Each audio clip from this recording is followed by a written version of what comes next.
नमस्कार दोस्तों। कल्पना कीजिए एक ऐसे बालक की जिसे समाज ने जन्म के साथ ही अछूत घोषित कर दिया हो।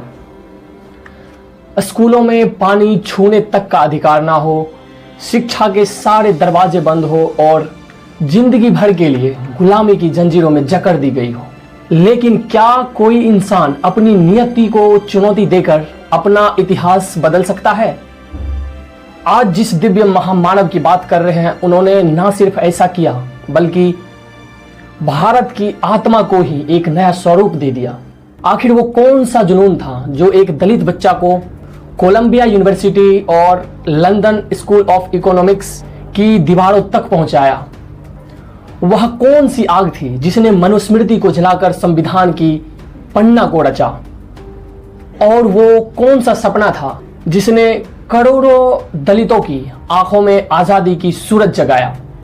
तो चलिए आज चौंका देने वाली तथ्य, रोंगटे खड़े कर देने वाली संघर्ष और अमर विरासत की इस यात्रा को शुरू करते हैं, जहां एक व्यक्ति नहीं बल्कि एक विचारधारा ने जन्म लिया, जिसने छुआछूत, जातीय संघर्ष, भेदभाव, इन सारी बेड़ियों को तोड़कर समानता को भारत का नींव बनाया।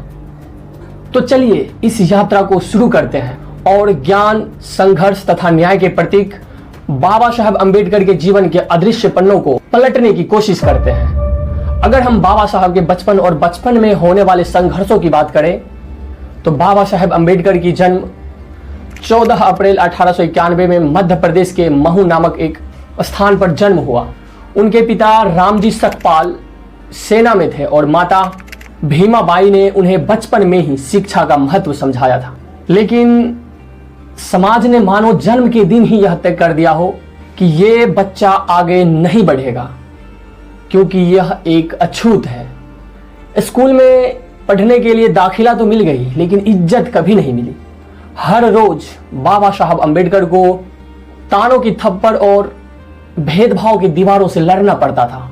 लेकिन भीमराव अंबेडकर के अंदर एक अलग ही आग जल रही थी इस भेदभावपूर्ण समाज के प्रति। वो कहते थे, मुझसे मेरी किताबें मत छीनो, मेरा हक मत छीनो, मैं एक दिन पढ़कर इन सारे सिस्टम को बदल दूंगा। और दोस्तों, हुआ भी कुछ ऐसा ही।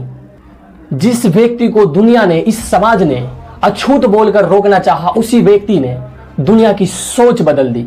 जब पूरी व्यवस्था, पूरा समाज बाबा साहब अंबेडकर को यह कह रही थी कि तू नहीं कर पाएगा, तब भी भीमराव अंबेडकर जी ने हार नहीं मानी। अपनी सोच को, अपने आप को इस समाज की आवाज में दबने नहीं दिया। वर्ष 1907 में वो अपने समाज से मैट्रिक पास करने वाला पहला विद्यार्थी बना। ये उसी समाज के पहले मैट्रिक पास छात्र थे जिस समाज ने बाबा साहब अंबेडकर को पढ़ने की इजाजत नहीं दी थी। जिस समाज में बाबा साहब अंबेडकर को स्कूल जाने में ना जाने कितने समस्याओं का सामना करना पड़ा था, उसी समाज का पहला छात्र बने थे भीमराव अंबेडकर, मैट्रिक पास करने वाले। मैट्रिक के बाद बाबा साहब अंबेडकर ने अपनी ग्रेजुएशन की पढ़ाई बॉम्बे यूनिवर्सिटी से की थी। लेकिन उनकी भूख सिर्फ डिग्रियां प्राप्त करनी नहीं थी, उनका भूख था ज्ञान को प्राप्त करना, ज्ञान को अपने अंदर समाना, ताकि इस भेदभावपूर्ण, छुआछूत भरी इस समाज को बदल सके, उसकी सोच को बदल सके, उसकी सोच को एक नई दिशा दे सके। उन्हें भूख थी ज्ञान की, सीखने की। ग्रेजुएशन पूरा होने के बाद बड़ौदा रियासत ने उनकी काबिलियत को पहचाना और उन्हें आगे की पढ़ाई के लिए स्कॉलरशिप दिए। और यहीं से शुरू होता है व्यक्तित्व के धनी महान डॉक्टर भीमराव अंबेडकर जी का इंटरनेशनल सफर। स्कॉलरशिप पाने के बाद भीमराव अंबेडकर जी 1913 में अमेरिका के न्यूयॉर्क सिटी पहुंचते हैं, जहां उन्होंने कोलंबिया यूनिवर्सिटी से इकोनॉमिक्स एंड सोशियोलॉजी में अपना मास्टर्स कंप्लीट किए और 1916 में उन्होंने अपनी पीएचडी की पढ़ाई पूरी की। उनकी thesis the evolution of providential finance of British India आज भी पब्लिश होकर बड़े बड़े यूनिवर्सिटी में पढ़ाई जाती है। उनकी थीसिस को पीएचडी करने के बाद भीमराव अंबेडकर 1916 में लंदन चले जाते हैं, जहां लंदन स्कूल ऑफ इकोनॉमिक्स से उन्होंने डीएससी हासिल की और साथ ही साथ लॉ की डिग्री भी प्राप्त किए। आप जरा सोचिए, ये एक ऐसा दौर था जब भारत में लाखों बच्चे स्कूल से बाहर थे, शिक्षा से वंचित थे, जहां इस महान व्यक्ति ने दुनिया की बड़ी बड़ी यूनिवर्सिटी से 3-3 डिग्रियां हासिल किए। अपनी पढ़ाई पूरी करने के बाद भीमराव अंबेडकर जी ने समाज सेवा शुरू की, क्योंकि भारत लौटते ही उन्हें जातिगत भेदभाव, छुआछूत ने एक बार पुनः पूरी तरह से घेर लिया था। उन्होंने देखा कि आज भी दलित गुलामी और भेदभाव के तले रौंदे जा रहे हैं। 1927 में उन्होंने महार आंदोलन किया, जिसमें वो तालाब से पानी पीने का अधिकार प्राप्त किया। इसके बाद कालाराम मंदिर आंदोलन किया, जहां उन्होंने मंदिरों में प्रवेश के अधिकार मांगे। 1927 में ही उन्होंने मनुस्मृति को जलाया और दलितों के लिए अलग मतदान के अधिकार की मांग की। 1932 में गांधी जी और अंबेडकर जी के साथ पूना पैक्ट होता है, जिसमें दलितों को विधानसभा चुनाव में आरक्षण प्राप्त हुआ। बेसिकली गांधी जी चाहते थे कि दलितों को हरिजन कहकर सहानुभूति दिया जाए, लेकिन इस विषय में भीमराव अंबेडकर जी का कहना था कि हमें सम्मान चाहिए, दया रूपी भीख नहीं। दोनों के बीच बहुत टकराव थे, नो डाउट, लेकिन दोनों का मानना था कि जब तक भारत के दलित पीड़ित हैं तब तक भारत स्वतंत्र नहीं है। अंबेडकर जी ने बहिष्कृत हितकारिणी सभा और समता सैनिक दल जैसे संगठन बनाए और एक पूर्ण आंदोलन की नींव रखी।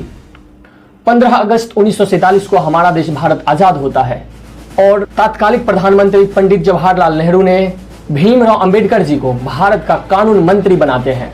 और फिर यहीं से शुरू होता है इतिहास का सबसे बड़ा काम, भारत का संविधान लिखे जाने का काम। भारतीय संविधान लिखे जाने के क्रम में भीमराव अंबेडकर ने लगभग 60 देशों के संविधान को पढ़ा और फिर भारतीय संविधान को तैयार किया, जिसमें उन्होंने आर्टिकल 15 से 17 तक छुआछूत को खत्म करने के नियम बनाए।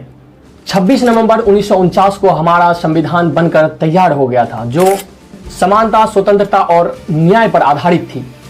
भीमराव अंबेडकर ने एक ऐसा संविधान लिखा जो प्रत्येक व्यक्ति को बराबरी का अधिकार देता है, चाहे वो व्यक्ति किसी भी धर्म, किसी भी जाति, किसी भी वर्ग से क्यों ना हो, उन्हें हमारे संविधान के अनुसार बराबर का अधिकार प्राप्त होगा।